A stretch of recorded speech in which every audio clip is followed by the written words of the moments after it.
Hey everybody, this is Mike with the One Stop Co-op Shop, and today I'm previewing All's Well That Ends, an upcoming campaign adventure game for 1 to 4 players. And as always, I take no money from publishers. I just want to show you the game and how it plays and let you make an informed decision. And if you like the content on the One Stop Co-op Shop, consider supporting us through Patreon. You get early access to our videos and exclusive videos every month you can't see anywhere else. You can also listen to our weekly podcast for reviews and design discussions, or join the conversation and say hi on our Discord. So again, All's Well That Ends is a campaign narrative adventure game that splits between battles on a hex-based grid and narrative exploration adventure sections, so think something like Oathsworn, Aeon Trespass, Kingdoms Forlorn, that kind of thing. You can control up to 4 heroes.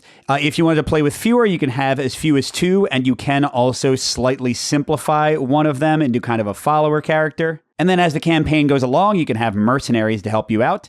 Here, I'm going to be controlling all 4 of the characters. Yes, that's a little bit more complication for me than I might usually do. But number 1, I think all the 4 characters have some unique elements in them that are pretty cool that I want to show off. And number 2, maybe the bigger one, I'm not convinced, and I'll talk about this in my final thoughts, that the game is well balanced at lower player counts at the moment. And I want to give it the best look and the best shot that I can, so I thought a 4-character game might show it off better. But the setting of this one is supposed to be Earth after some huge apocalypse that has put us back in the Dark Ages and created monsters. So it's basically a fantasy setting, but it's really a long time in the future. I haven't gotten very far in the narrative, so I don't know how much that aspect is actually brought out. For this video, I'm going to just be showing you the first combat tutorial scenario, because it's going to take a while, probably close to an hour by itself. And I'll give my thoughts at the end of the video on just the combat mechanics. And then my next video will be of the overland adventure exploration narrative portion, and I'll give my impressions on that aspect in that video. So first, let's get into the prologue's narrative. 3 months and as many pairs of boots worn to nubs have brought America to this woebegone frontier, this sump at the well bottom of the world.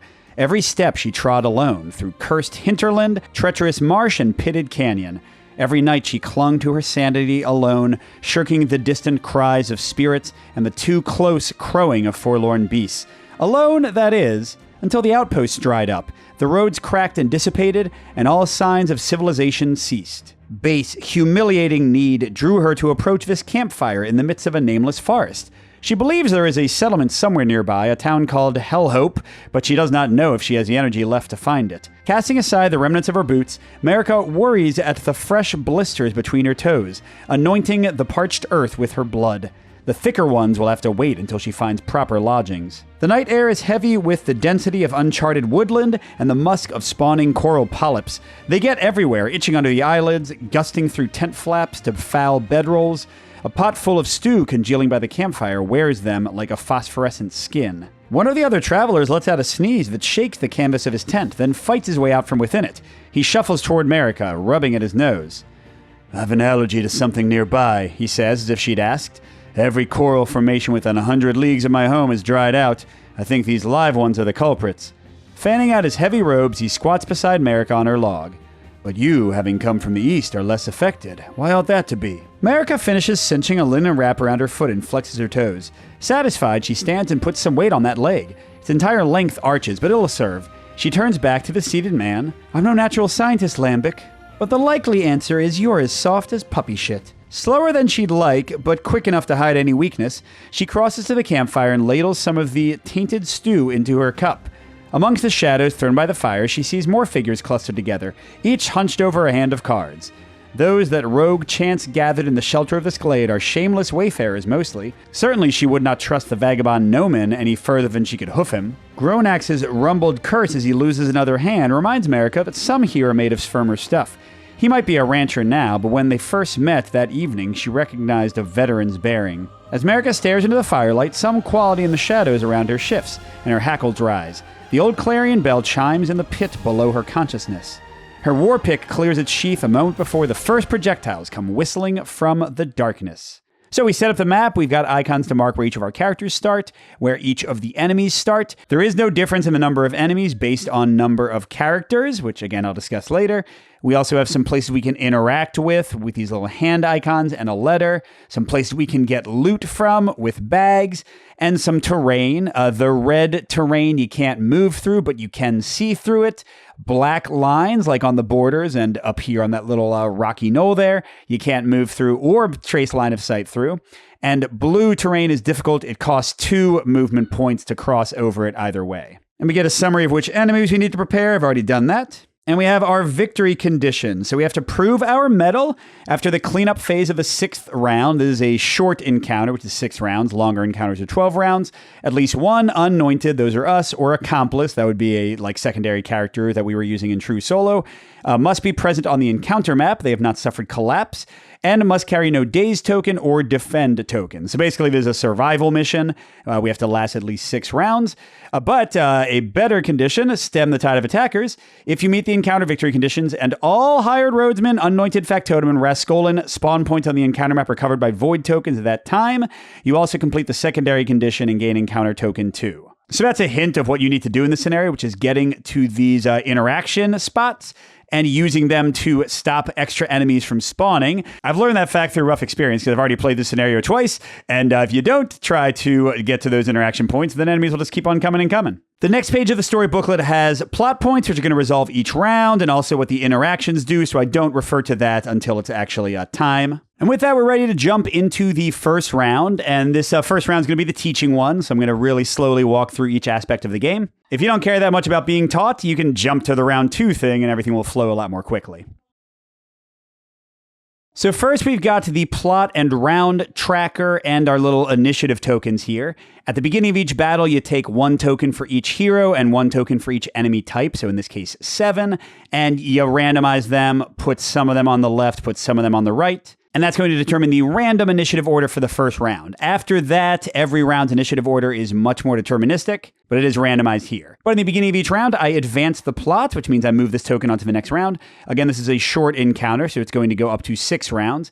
Ignore these little player count icons above here. That's only used when you go into the adventure map. And now I'm going to resolve the round 1 plot point, which is going to make something happen, generally negative. In future missions, based on what you did during the overland adventure phase of things, you can put these little plot armor tokens on these spots. And that means that when the round reaches the matching number, that plot point is not resolved. But in this starter encounter, you don't have any of those. So let's see what nastiness we're dealing with. A hoarse voice calls from the tree line. "Never should have come here!" The strings of knife casters and crank bows snap, sending glittering shards to cut the night. America drops into a fighting crouch. "Foes on all sides," she calls. "Beat them back if you want to see the dawn." Okay, so all hired roadsmen take an attack action. Okay, this is the hired roadsman card. They've got a lot of stuff on here. We're not going to worry about that until they activate. But at the very bottom, you got their attack range on the bottom right, which is 4, their potency, which is how much damage they deal on a regular attack, which is 1, and their movement value, which is 2. So here, each of the hired roadsmen, 1, 2, 3, are going to attack the closest hero for 1 damage within range 4. If 2 heroes are equidistant for them, they'll prioritize the one that has less health. And generally when activating enemies, you pick the one that is closest to a hero. But in this case, it doesn't matter because this guy's 4 away from both of them. He's 4 away from her. He's 4 away from either of them. And line of sight is from any part of the hex to any part of the target hex. And right now, the only thing that blocks line of sight are the black lines, so it won't apply at all here. So this hired roadsman can shoot either Lambic, who's kind of like a magic priest, or Gronax, who's a big guy with an axe. They're equidistant, but Lambic has less total life. You start out with 8, so it goes down to 7. Man, these are the tiniest numbers. Everything here is a prototype, of course, so don't worry about that. This hired roadsman can only reach America. She goes from 10 to 9. And this hired roadsman can reach either of them, but Noman, our archer, has less life than her, so he goes down to 7. And that's it for our first plot point. A little nasty hello from the archers. Next, before we actually get to activating people on that track, each character is going to do what's called following their impulses. So they have a deck of 6 impulse cards. The impulses you start out with are based on what's called your praxis tile. So Noman is an ambuscator, ambusher, which gives you a special way to earn calling tokens, and also, again, determines your starting cards. In this intro scenario, you only have 6 of these. In the later encounters, you add a full 12, and then they can get to change as you level up, and even change your praxis tile. But Noman's going to draw 2, And he's going to pick 1 to resolve for this round and 1 to be held in this held impulses area over here. And how it works is he does the 1 in the held, he does 2 in the next round, he does 2 more in the next round, suddenly his deck is out. Then he shuffles the 3 held ones, does 2 of them the next round, 2 the round after that, and then is forced to do the last one. So basically over the course of 6 rounds, you will do every single card in your deck. But you get to kind of delay the ones you don't want to deal with until later. In this case, both of these have a hourglass symbol in the upper left. That means that this effect will apply for the entire round. So here he can either have -1 to every movement effect he resolves, or -1 to his potency, which, like the enemies, is how much damage he deals with an attack action. But it also affects things like defense and using skills and those kind of things. I think for this first round, he's probably just going to be interacting. So I guess I'd rather have the move. No, I'll get the -1 potency out of the way, because that is a really nasty one, and the other one will go in the held impulse area. All right, Gronax is next. He's a big melee fighter. You can like throw enemies and charge through them and stuff. Okay, and he's got also a -1 movement one, or this one's a bit more complicated. That arrow downwards, or whatever that icon is, in the upper left means this is an instant one, so he resolves this immediately. So his ability would let him draw a tactics card. You're going to usually have 3 tactics cards in your hand to choose from for your action for the round. This would give him a 4th to choose from, but he wouldn't actually get to do more actions. And every other anointed character within his influence who chose an instant impulse this round would also draw an extra tactics card.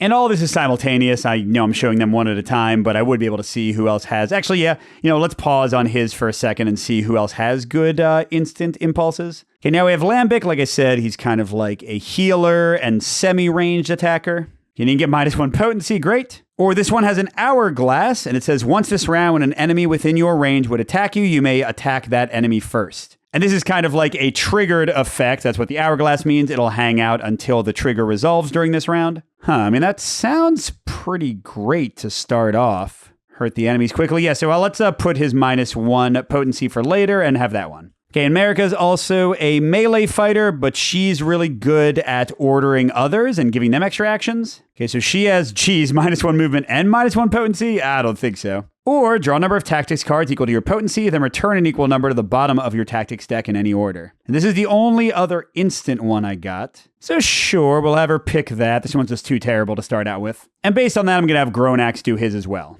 And sorry, I should have already done this, but we should all have a number of tactics cards in our hand equal to our current resolve, which starts out at 3 for everybody. And Marika's potency is 2. This is based on the number of players, everybody's potency. What this basically means is when you are playing with fewer characters, you do way more damage. You can have way higher defense when you take a defend action. And that's supposed to be the main thing that balances the gameplay for different player counts. Again, like I said, I don't think it quite does it all the way, but still pretty cool. So America's getting 2 more. I'm not going to talk you through my choices here because I don't even know what these cards mean yet. I'm just going to keep ones that I definitely want to play this round. But then Gronax, since I'm within his command range, his influence, which is this value here, lets me draw another card.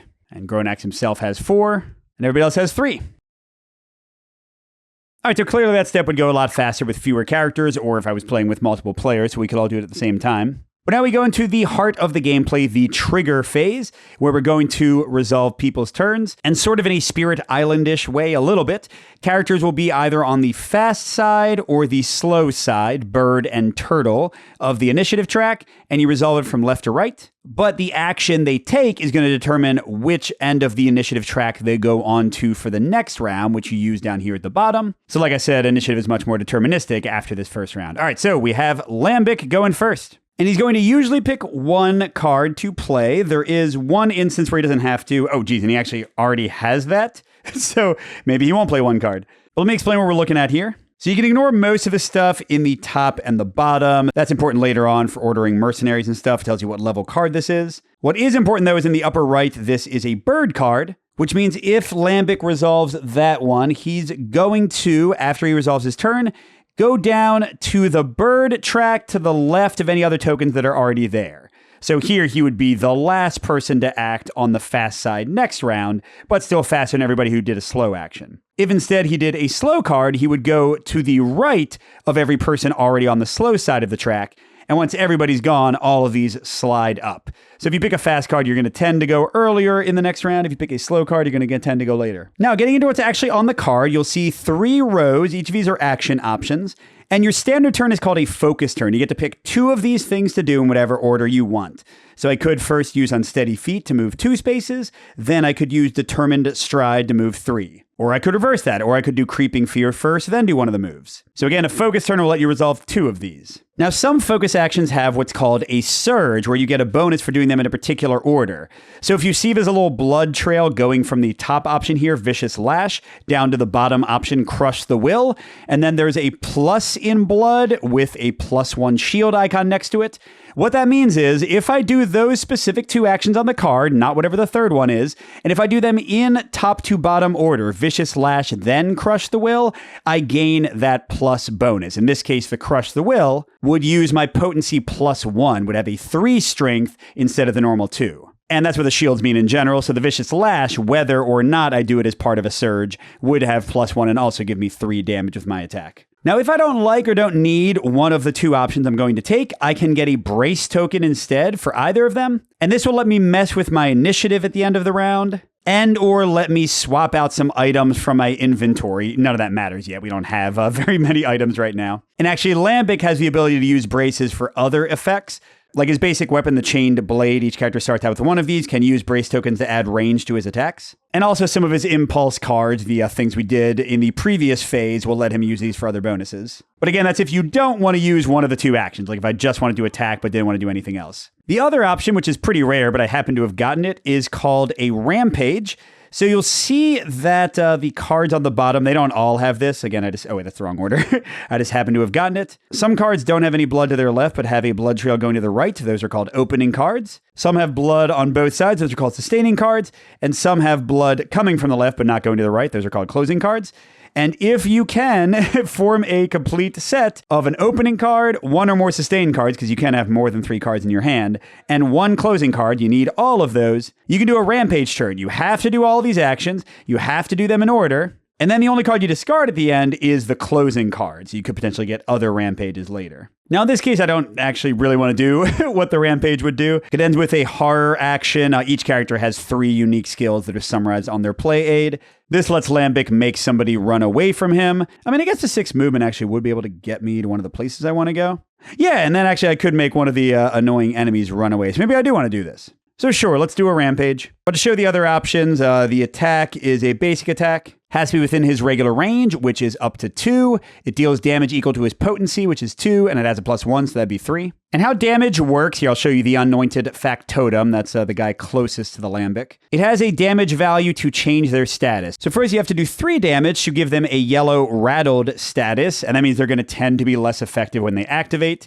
Then you got to do 2 more damage to give them the red wounded status, and then 3 more damage to defeat them. And these statuses stick with them, so once they're wounded, they're going to stay wounded generally until somebody can finish them off. But importantly, if you don't do enough damage to reach the next status, like right now if I did 2 damage to this guy when he needs 3 to become rattled, that damage is wasted. And on the other hand, if you do enough damage to move them through multiple statuses at once, like if I did 5 damage right now, they would become rattled and wounded in 1 hit. So here, if he could get a range of that guy and do his Vicious Lash, which would be 2 potency +1, he would actually rattle him. But unfortunately, 3 movement is not enough to get here because, again, that blue difficult terrain requires me to move 2 spaces over it. So that's why I'm doing the Rampage, but to talk through the other options, again, Creeping Fear makes somebody run away. And this last one on Crush the Will is called the Smother action. And this basically is like an attack, but it needs to deal enough damage to fully kill the enemy, otherwise it does nothing. But yeah, we're doing a 3 move, then a 3 move, then we're doing Creeping Fear to make somebody run away.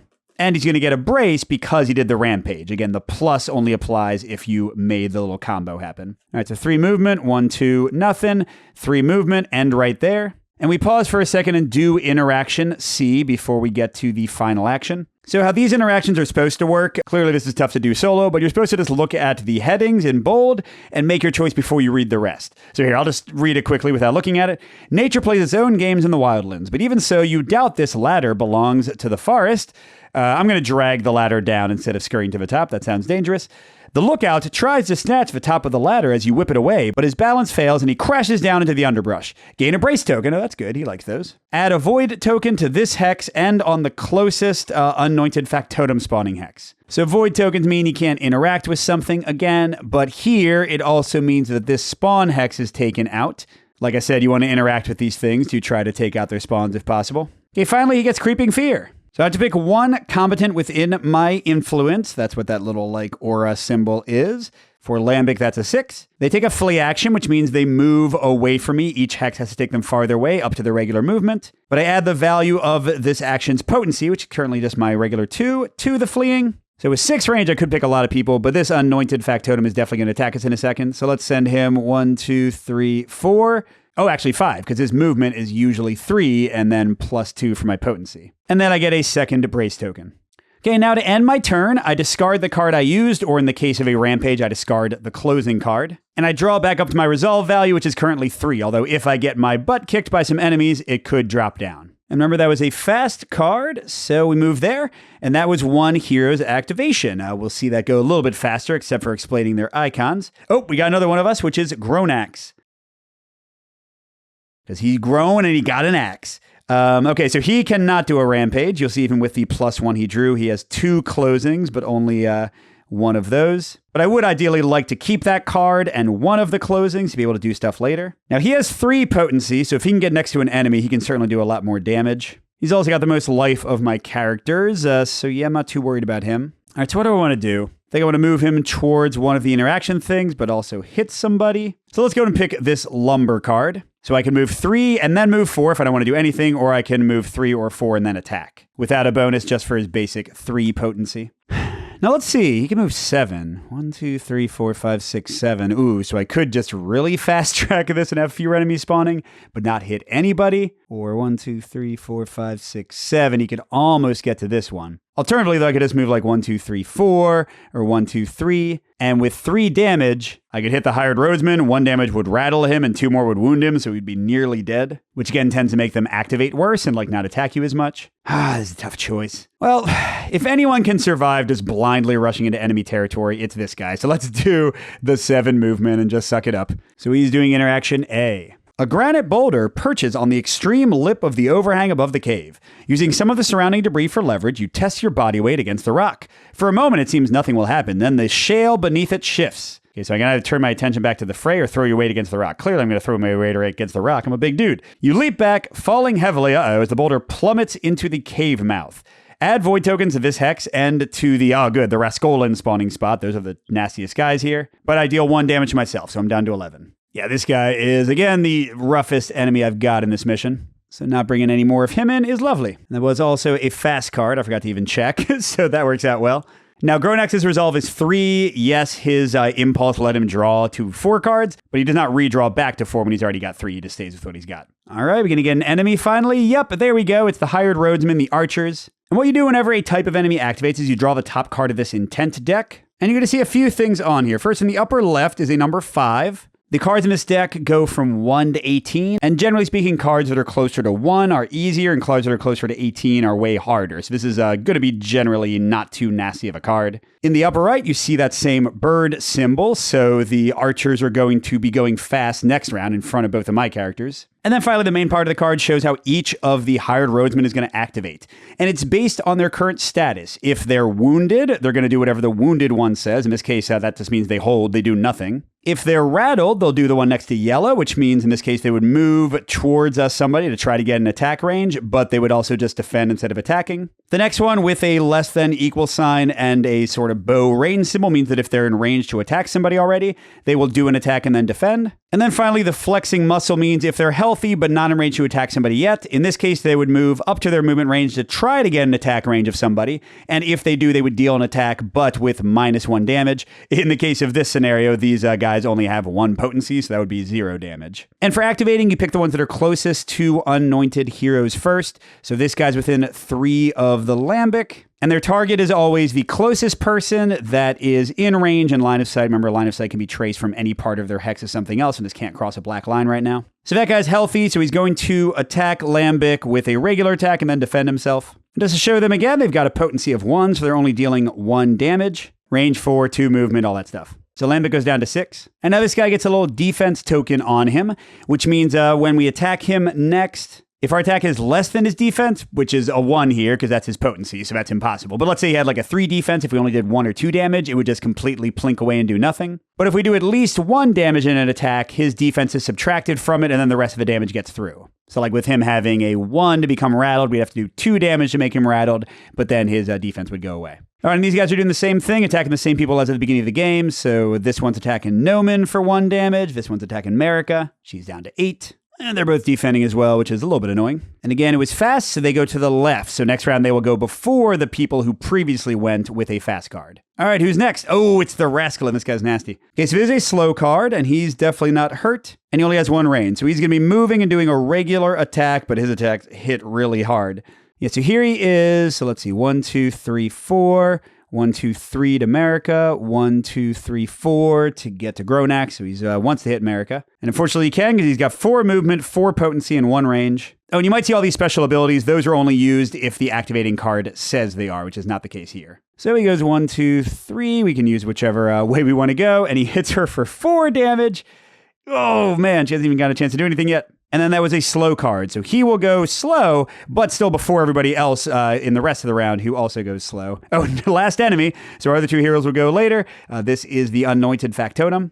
Now, the one that's next to Gronax is starting in range, so he's just going to attack. Whereas the other 2 are going to move and then use their red ability if they can. I'll show you what that is. But yeah, this guy just attacks Gronax for his regular potency 2, so Gronax is down to 9. The other 2 want to move up to 3 to get within range 1 of the closest person, and then they're going to use Belt Daggers. The Anointed Factotum deals 2 damage to all characters within range 2. Yikes. Oh, wait, there's only 2 of these guys, not 3. All right, so unfortunately, this guy is 2 away from both of them, so he wants to go right in there, and then he's hitting Noman and Marika for 2. Noman's down to 4 life, and Marika's down to 2 life. Good thing they're about to finally go. And yeah, that's it.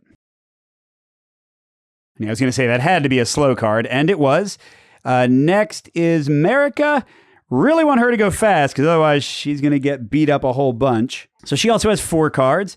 She's got 2 openers and 2 continuers, but no closers, so she can't do that. And let's look at her special abilities and things she's gotten. So she's got 2 that show this little heart icon. This ability is awesome. It's called Transfuse. It says, lose your defend token if you have one. So when you're defending, I'll explain that in a second. It's a lot like the enemies defend. But basically this counts as an attack because when you attack, you lose your defend. Then she deals damage equal to her potency to 1 combatant within her influence range, which is 5. And then she regains health equal to the damage that she dealt. Heck yeah. Then she also has this Plague of Boil symbol, which is a hexing ability. 1 combatant within your influence gains your anointed affliction token with value equal to this action's potency. When damage is next dealt to that combatant, add the value of the token to the damage, then remove the token. That's awesome too. Now I also ideally want to get Noman or her onto this D to interact with that. I guess Noman would have an easier time. So I guess if she can get all the way around to the B, good luck. That's pretty far, but she could at least start walking that way. Yeah, so with all that, although I really want to do her healing, like life-stealing thing, I know she's going to go first next round before any of the enemies, so I think I'm going to use this card because I can do a really nice attack, Bone-Cracking Swing, for +1 against the enemies that are next to me because her range is only 1. And then I can follow up with a very long move to start moving towards that objective token. And it helps that that is literally the only fast card she has in her options. So there we go. So Bone-Cracking Swing first. She's got 2 potency +1 from the attack action. This guy needs 4 to hurt the first time. Good luck. But this guy needs only 3. So wham, we rattled him, told him to be afraid of us. And then she can move 4, so she's within 4 movement of the other interact spot. And again, fast action. Very nice. And like Gronax, she does not draw anything. She already has 3 cards. All right, and final act is Noman. He has range up to 4, which is great. What's not so great is his at arm's length ability. If he attacks someone that is next to him, he can only deal 1 damage. Because that Anointed Factotum only needs 2 damage to be wounded. Oh, dang it. I forgot that he had -1 potency. So that's not going to work too easily this time. All right, so what do I want to do? I've got 2 continuations, so I don't really need those. Both of them are fast, so I don't really want to look at this since I want to go fast right now. All right, and the only special one he got is Slip Through the Cracks. This is a fun one. He gains 1 coin for each enemy within his influence, up to a max of his potency, and then he moves to an unoccupied interaction or loot hex within his influence, moving through combatants and ignoring difficult and deadly terrain. Wait, I mean, there's a +1? 1, 2, 3, 4, 5. You could have gone straight there and then moved to the interaction thing. But, I mean, she's already halfway there. Might as well let her finish it. See, I'll definitely play this card, and I'd rather be farther away from them. So, for the slip through the cracks, he robs, what's his influence? 4. So, these two guys, that's the max you can get, 2 coins. Picking creature pockets, that's what we do. And then I get to bloop, bloop, bloop, bloop, teleport to the interaction and do that. You see the shadowy forms of more factotums through the trees. The forest on this side of the clearing is too sparse to open much protection from new arrivals. Okay, focus more pressing problems? No. Torch for trees. You scald yourself fetching brands from the campfire, but soon the underbrush is choked with blinding smoke. Okay, we lock off the other anointed factotum thing. Oh, we take 2 damage? No man's down to 2. No, man. That's okay. We're getting the job done. So we've covered up everything except the archer spot, which clearly is what B is going to do. Okay, then for his other action, I could do Fire and Forget, which is a -1 attack. And remember, his potency is already reduced by 1. Oh, shoot. So he could have only stolen 1 gold from that, because that's right. His potency is reduced for the slip through the cracks as well. Oh, wait, no, but it's +1, so I think he does get 2. Never mind. Now, Fire and Forget has this little command icon next to it. This is one of the coolest things, and yeah, America tends to have these the most. It means that after he does this action, he can let anybody else within his influence range also take the action with the same modifiers, but of course using their stats and stuff. So if he was within like 4 range of America, she could also do a -1 attack with this. Not that impressive when it's -1, but kind of cool. But yeah, I'm going to do Sprightly Step. Since I did both of them in order, a Surge, it's up to 4 movement. I don't need it. I'm just going to get 1 and get a loot. The number, a 1 in this case, shows how many I draw from the deck. And these are just single-use items. So a Whetstone, when I attack, I add +1, and then I discard this. And each character can hold up to 2 of those kind of items in their loot bag. So yeah, Noman is down to 2 life, and Noman does draw a 3rd card. Oh, but first, wait, Noman actually activated his Praxis tile. Each character has a way to do this. So when he draws any number of loot cards, he can either draw an extra card or gain a calling token. Calling tokens are as close as this game gets to a competitive element, in that at the end of each combat, whichever of the anointed has the most calling tokens gets to get rid of these things called trauma. I'll talk about that at the end. And the ones who have the fewest calling tokens actually take trauma. But I mean, here, at this point, nobody has anything, so I'm just going to get another loot. Misplaced Dowry. When drawn, gain an amount of coin equal to double your potency, then discarded. Heck yeah! Oh man, does that still include... I guess that still applies to this kind of effect? I'm going to assume it does, so no one gets 2 more coins instead of 4. All right, and he is also fast, so he'll actually be first next turn, which is good because there's some nasties next to him. Okay, so now we go to clean up. All of these slide up for next round. There aren't usually so many on one side. We would normally have to spend brace tokens like Lambic's too, but Lambic specifically has a power that lets them keep them to charge his things later, so he's going to keep both of them. But if he wanted to, he could spend them to move his token to the left or to the right, pushing other people there. Like in this case, if he spent both of them, he could make sure he went before the hired roadsman. And then we discard our current impulses. Oh, dang it. Did Lambic get attacked by somebody? He did, didn't he? Yeah, this guy shot it. That's why he has 6 health instead of 7. So hold on, rewinding back. When an enemy within your range would attack you, you may first attack that enemy. Oh, but he's not within my range. I don't think I can use brace tokens. It says when I attack, I can spend a number of brace tokens to increase my range for that attack. But this is like, if he's within my range, then I can attack. So I think I just waste that card. That sucks. All right, that was one entire round. Things should go a little bit faster now because you know most of the powers and things. We can just try to kill some people. So let's go to round 2. Claws scrabble against loose earth. Too many claws. It won't be long before more rascalins pour from the soil. I'll take almost any death, mutters the rancher Gronax, but I'll not end in their rancid guts.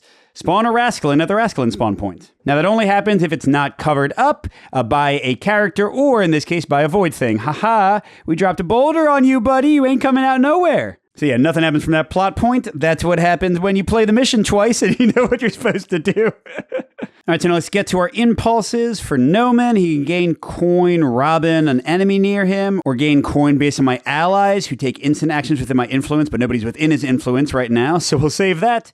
And he gains coin equal to the coin value of an enemy within his influence, which is up to 4, so just that guy.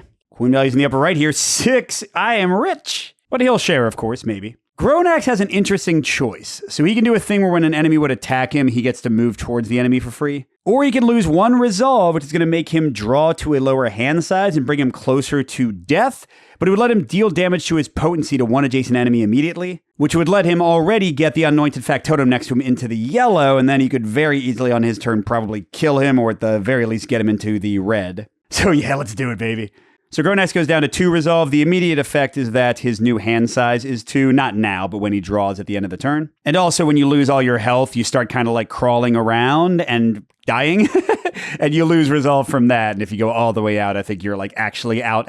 And that ends the scenario for the characters. Might be misremembering a little bit of that. I don't want to go and look at all the rules right now, but certainly losing resolve brings you closer to death. I know that. But he just like spits some blood in the face of this anointed factotum who dared to run up on him. And he's ready to kill him in a second. America got 1 focus on giving orders, but nobody's close enough, or 1 that lets her either heal 1 resolve, which would be awesome, but she's not down, or regain 1 health. And if another anointed did an instant, multiple of them did, she can instead regain health up to her potency. So she'll heal herself too, which gets her back to 4, which still ain't great, but it's better than the nothing she's got now. Okay, and finally, Lambic can move 3 immediately, ignoring difficult terrain and enemies.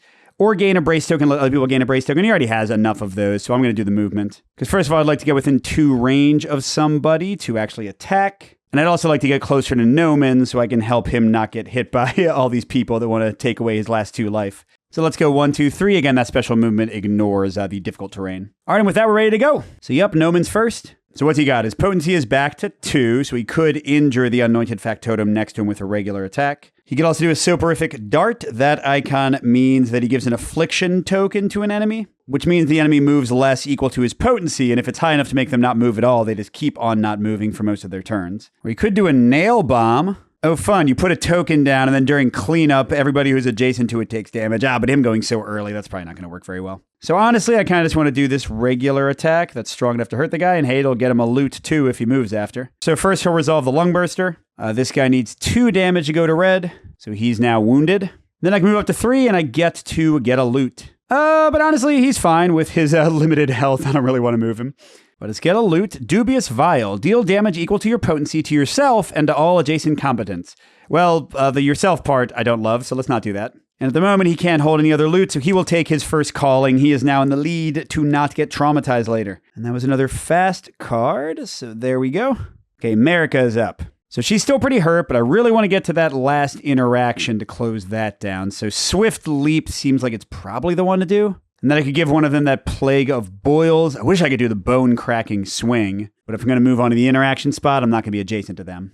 Ooh, I could also do this one that lets me jump and do that healing, like life-stealing thing. Or I could block. So how blocking works for a character, it's a lot like the enemies. You take a defense token equal to your potency plus any modifiers. So in this case, it'd be 2 + 1, 3. And again, like the enemies, if somebody does 1 or 2 damage to me, it does nothing. If they do 3 or more damage to me, I subtract 3 from the damage dealt, but then the armor goes away. And the second I attack, this also goes away. But I'd rather hurt these archers and heal myself than just block. So yeah, I'm going to do this card, even though it is my opener, so that part kind of sucks. So I'll do a Swift Leap, see what happens with this first. Lamplight gleams between the trees, illuminating a narrow path. This must be what the roadsmen are using to signal their brethren. Well, clearly I'm going to extinguish the lamp. It's an easy task, and you're pleased to hear confused cries from the forest depths. Oh, add a void token to this hex and to every roadsman hex. So that's it. No more people coming, which makes me not too scared. They hadn't even moved off their spots yet, had they? Okay, then she's going to do her Astral Cord. So she deals damage equal to her potency within her influence range of 5. So let's just do this one, I guess. So that's 2 damage. His defense blocks 1, but he takes the other one, which does rattle him. Oh, but I only heal equal to the damage he suffered. So I go to 5, not to 6. I only healed 1. But still, now that guy's way less likely to actually attack me, so I think that's probably good. Oop, but that was a slow card, and now the archers are going. Don't hurt me. Oh, they got a 1, which is literally the worst card in the deck. That part's nice. All right, so this guy's first, and he's rattled. So he's holding and doing nothing. But this guy's in range of her. He's attacking at -1, which is 0 because his potency is 1. And then he's fleeing. Oh, ha ha ha. It says that each movement they take has to move them farther from the target. And they will only go into deadly terrain if that's the only place they can go. So this guy just saw her suck life force from his friend frozen in fear. He's like, nope, nope, oh, I forgot there was a pit, and he dies immediately. That was fantastic. Take that. All right, and this last guy, 1, 2, 3, 4. Can he get line of sight, though? Maybe like right down. Yeah, he can. So again, he does an ineffectual attack and then runs. Their movement is 2, and he wants to get farther away with each move.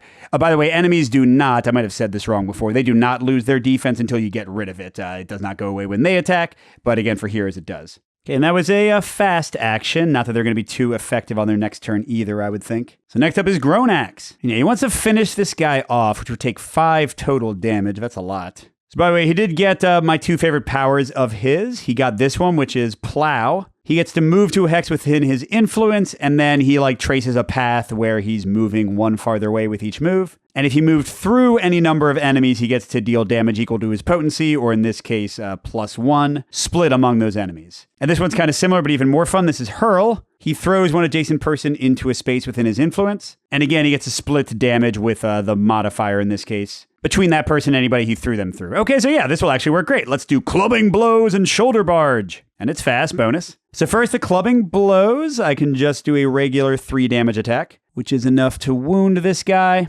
And then shoulder barge, I can throw him up to 4. I think he still can't go through the black. So I don't know, let's throw him over here, whatever. And he's super dead, because even though I don't get the +1, because I didn't do a rampage, his 3 potency is enough to kill the guy. Now, when you defeat a guy, if you're next to them, you draw a card from this Death Throes deck, and thematic stuff happens because they're right next to you. Sometimes they'll get a final parting blow, but often it means that you'll get to steal money from them. So kind of sad that I threw the guy away, right? But Gronax's Bulldozer, a Zealbreaker trait, says that after he kills an enemy that is not adjacent to him, he can gain a calling token. And I think it counts because the guy definitely wasn't adjacent to him when he died. So him and Nomen are tied. Now, sadness for Gronax, he does not draw any more cards. He just stays at 2, but that was a fast one.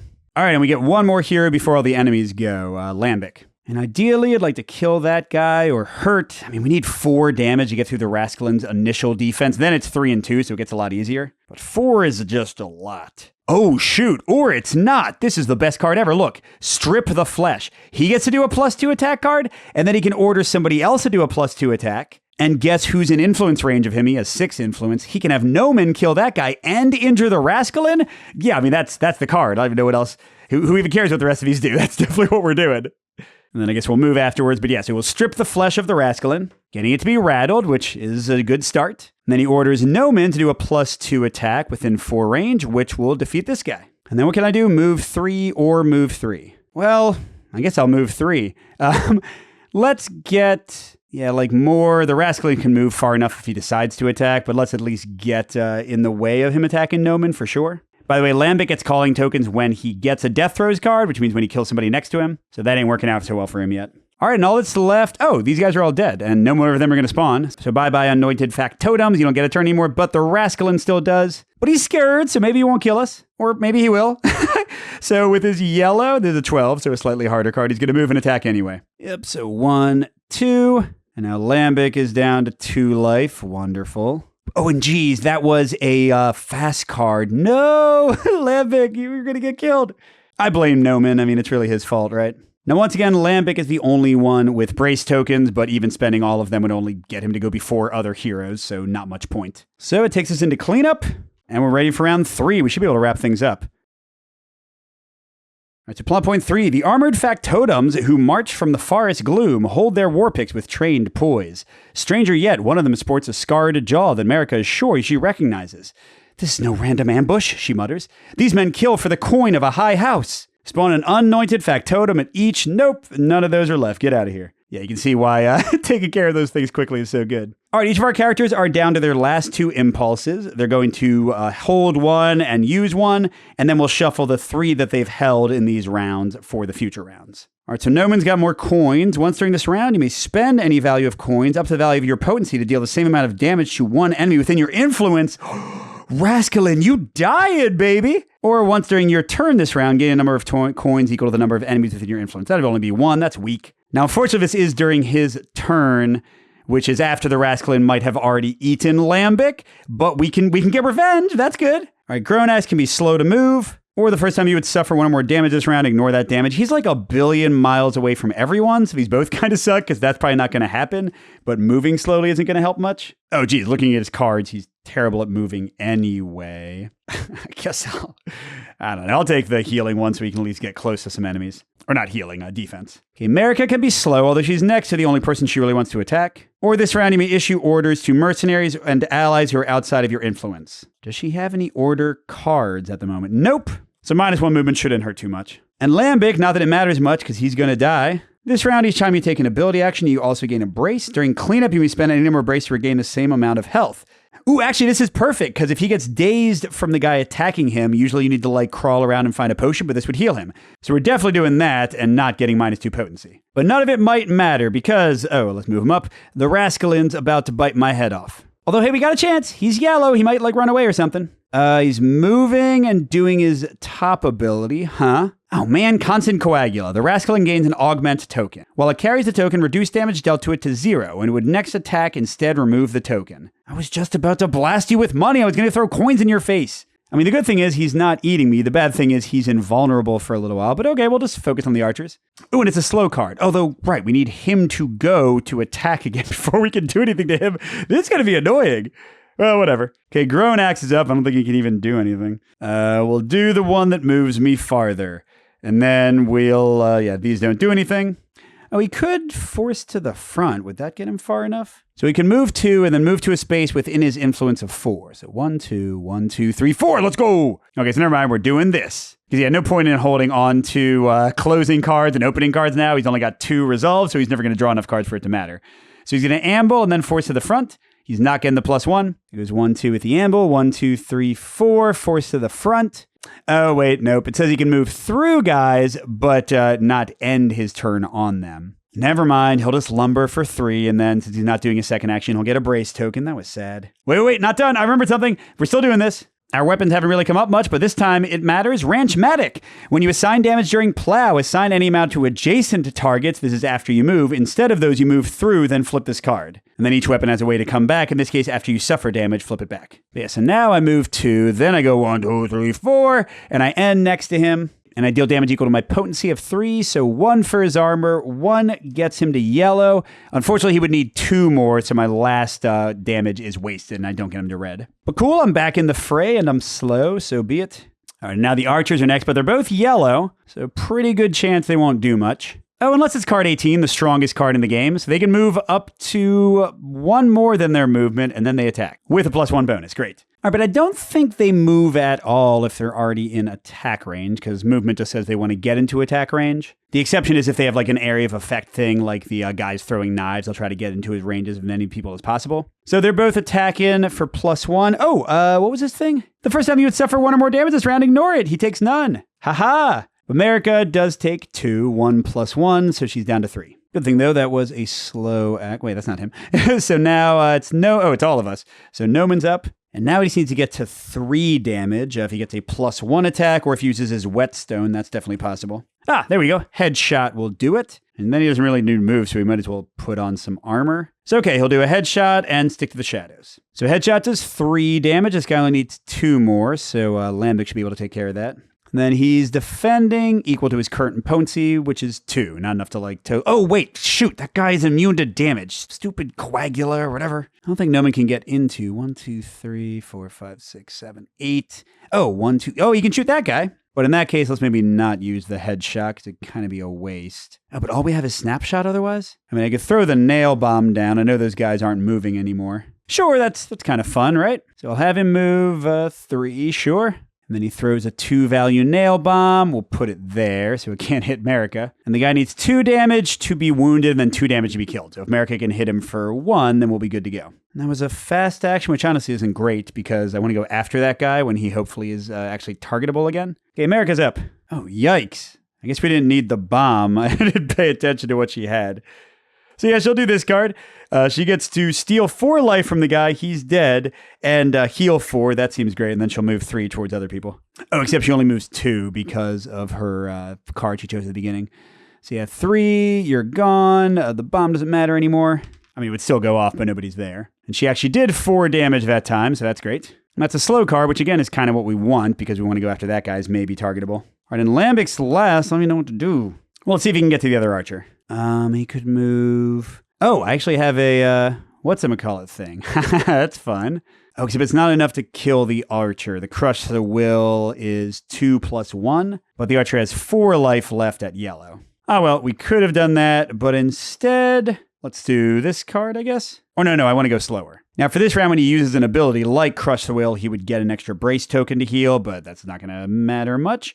All right, so he'll go 1, 2, 3, and then he's at 4 range. Oh, crud, he's at 4 range. So I could use my Chained Blade and both brace tokens to get in range of that guy. Sure, why not? We'll do that. Then we do 2 damage to make him wounded. But then he won't have any brace tokens left to heal himself, so it goes. All right, and he's slow, so Noman's the only one that's going in the fast category next time. First, we go to round 4 and read some stuff that won't matter. The hoarse voice shouts again. Our patrons' vaults are endless, as are our numbers. Lay down your killing irons and we'll cut quick. The Arcaniac Lambic looks inward for a moment. Lies on all counts, he says with confidence. If we find their means of ingress, we can stop them. We found it already, dude.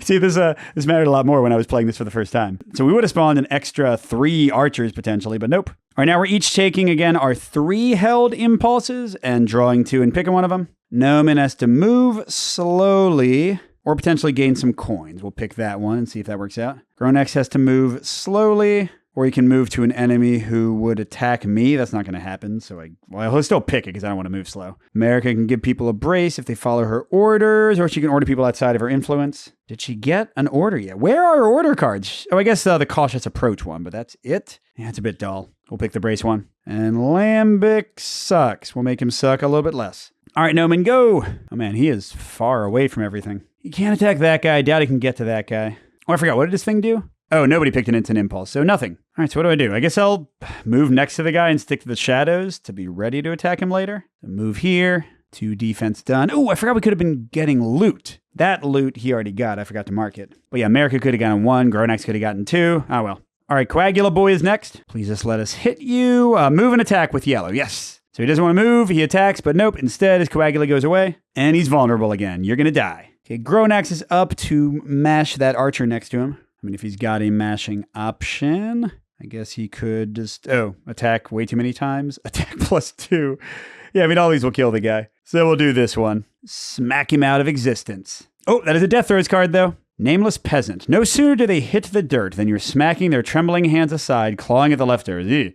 Gain the enemy's coin, gain 1 loot, and kill your enemy. Sometimes they would not die in very rare cases. So we get to loot. Ooh, a healing one to heal equal to potency. And archers have 4 coins. All right, and there are no archers left. I don't know if I actually take this away. Why not? All right, so America is the second to last up. We only have 1 job left to do. Deal in 5 damage to that guy. Oh, man.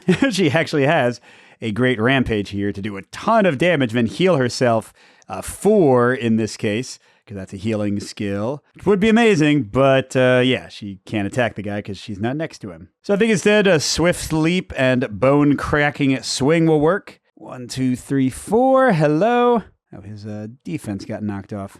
And then with the +1, she does deal enough damage to get him to wounded. And this should be the end if Lambic can do 2 damage. And here, let's try. I mean, it might backfire, but let's go ahead and get him one of his little tokens. He'll move over here and attack the guy, which does get him a death throw. Your enemy slumps into a ruinous heap, crying for distant loved ones. Wait, this is the Rascalid? They can talk? Your flesh crawls as you turn away.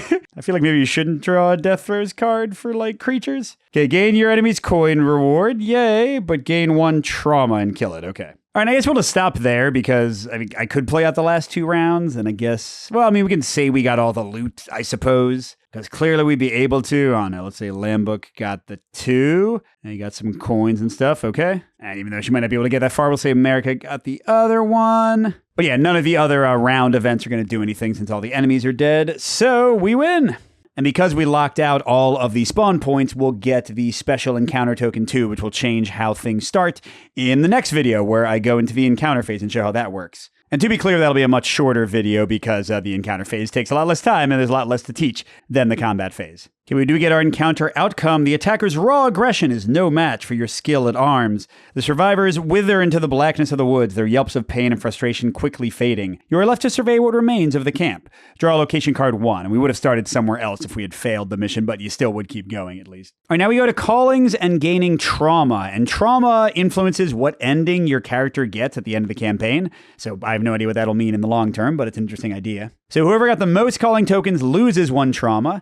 Second most does not gain or lose any. Third most gains 1 trauma. Least gains 2 trauma. Marika's easy. She never gave an order to anybody, so she gets 2 trauma. The next tiebreaker is Resolve, and Gronax had 2 Resolve versus 3 with Noman and Lambic, who also each had 1 calling, because Lambic got a calling from the death throws on that guy. The next tiebreaker is Max Health. Lambic and Noman both have 8. And the final tiebreaker is Influence, which actually works out great, because that means Lambic gets rid of his trauma for having first, and Noman didn't have any trauma. So we end with Gronax having 1 trauma, Marika 2, Lambic and Noman none. And I will end this video with my thoughts on how the combat plays out. I'll save my thoughts on the story and adventure mode for the next video. And overall, I like a lot of it. I think the initiative system is really clever. Again, except for that first round, you are determining where you'll be. It still feels pretty dynamic, but you have at least some choices between brace tokens moving you and fast and slow cards of where you want to go. The enemy activation is nice and varied. Now, it can be a little bit swingy because the difference between like a 1 or a 2 card or a 17 or 18 card is pretty dang gigantic. And if you pull one of the worst cards at a bad time when a lot of guys are activating, they can totally wipe out your party. But I think the simplicity of the enemy AI, the special abilities to change things up, them sometimes running towards you, sometimes running into pits because they're scared of you, doing different stuff if they're wounded, all of that works really well and again leads to a dynamic enemy system without it getting bogged down too much or being too complex to resolve. And I love that it's 1 deck of cards instead of something like Gloomhaven where I have to track down a bunch of decks for every single type of enemy. What you're doing on your turn is also pretty clever.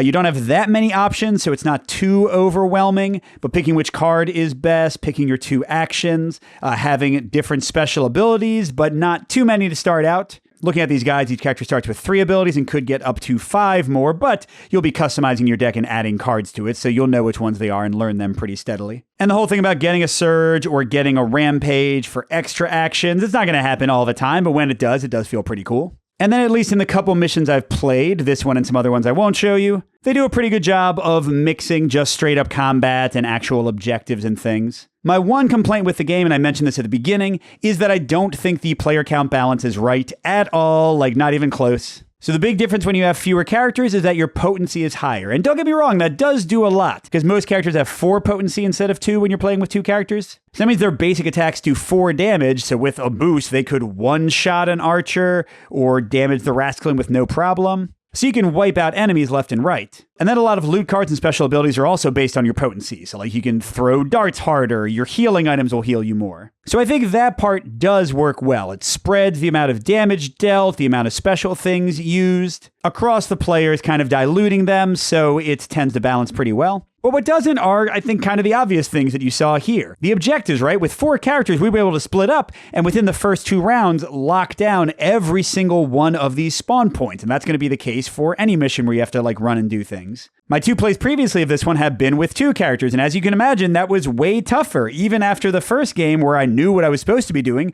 the second one was still a challenge, just because I couldn't get around as quickly as I would want to, because you don't get any more rounds, there aren't any fewer enemies, you hit harder and you heal harder, but you don't magically get more actions and move faster. And then the other thing is, when enemies attack you, there's only 2 of you, you only have the same pool of life. Your life is not going up anymore, there aren't any fewer enemies spawning. Now, yes, if you get a defense card, it can be ridiculous because with 4 potency, or 5 if you get a plus, enemies are going to plink against your armor over and over again. Because remember, if they can't at least equal your defense, they do nothing. So like they would have to do a 5 attack with that +1 card to be able to injure me. But if you don't draw a defense or you don't use it at the right time, you're just taking all the damage from everybody. So in one of my plays, for example, where I had 2 characters, one of them was completely dazed and the other one was almost dead before we even got to act. Now, when you're dazed, you do get to crawl around. You can still like pick up items and stuff. You can still sometimes use healing so you can get yourself back in the fight. And that mission did actually end up with me surviving, which was pretty cool. But still, yeah, I don't know. Like right now, I would maybe not recommend playing this with fewer than 3 or 4 characters. And they do have these simplified versions of the characters that you can use. I haven't actually tried them yet. But this would make playing with like 1 main character and some simpler characters a lot easier. So yeah, the core combat mechanics, the scenario design, the enemy activation, the player activation, I think all of that is really cool, really working well for me. So if they can get the balance right, or if they just say, hey, always use 4 characters, I'd be fine with that. Lots of games do that, especially if the simplified characters are in the game. Then I think I won't have any major problems with this game, because a lot of what it's doing is great. So that's all's well that ends, at least the combat portion. Again, I'll have another video this week of the adventure stuff. And you can go check out the crowdfunding campaign. Not sure if it's launched yet, because I'm not sure when this will go up, but it should at least be up if you want to follow it. Thanks for watching, everybody. Special thank you to our biggest Patreon supporters, Matt G, Dan, J. William F, Steve Wren, Andrew R, and Chris C. We'll see you at the next stop.